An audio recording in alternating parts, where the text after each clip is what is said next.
Hi guys, mga ka-Unified members. So today magta-try tayong mag-fund sa ating e-cash system from GCash using the Dragon Pay. So dito sa ating Unified System mobile application. So dito sa system natin, makikita nyo 3936.15 yung fund ko. Okay, magpa-fund ako kasi may booking ako, kulang yan. So, since may GCash naman ako, sa-transfer ko yun dito using sa Dragon Pay. So, pipiliin nyo lang yung cash in.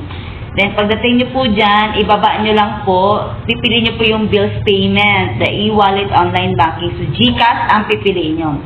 Sa GCash, ilalagay nyo po dyan yung amount. For example, maglalagay po ako ng amount ng 500 pesos. Ayan. Then, fund type is e-cash fund. Kasi yan yung lalagyan natin ng fund. Then, transaction password.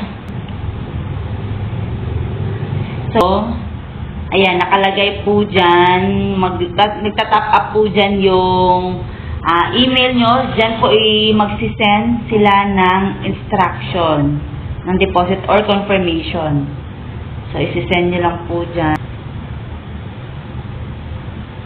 Ayan, transaction posted. So, pupunta ka ngayon sa email mo. Screenshot mo yan para may reference ka. So, pupunta ka ngayon sa Gmail mo. So, yan.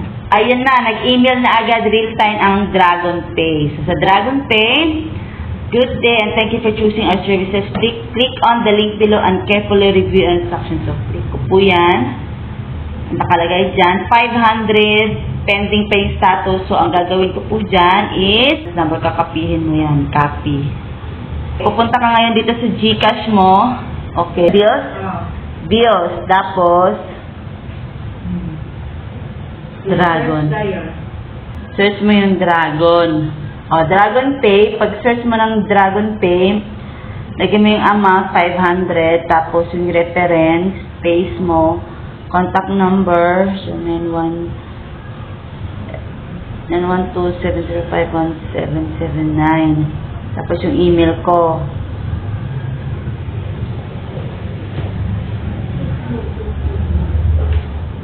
Ayan, pagka fill up mo dyan, and click mo lang yung protect na yan.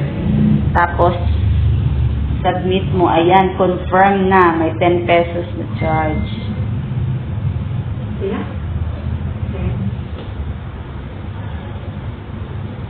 Ayan, payment received. So, pupunta ka ngayon sa system mo kung pumasok na siya. Log-in, log-out ka lang para makita mo kung pumasok na yung fund mo.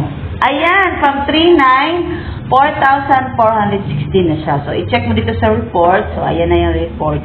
E-cash reload, Dragon Pay, 520 pesos. So, may charge na 20. So, okay lang yung charge. At least, convenient. If meron kang need na pondo, or need ka ng pondo kasi may urgent booking or unexpected booking at kulang yung fund mo at may GCash ka, pwede kang GCash Dragon Pay. Wow! So, I hope nakatulong sa inyo. And happy Hatawan sa Unified.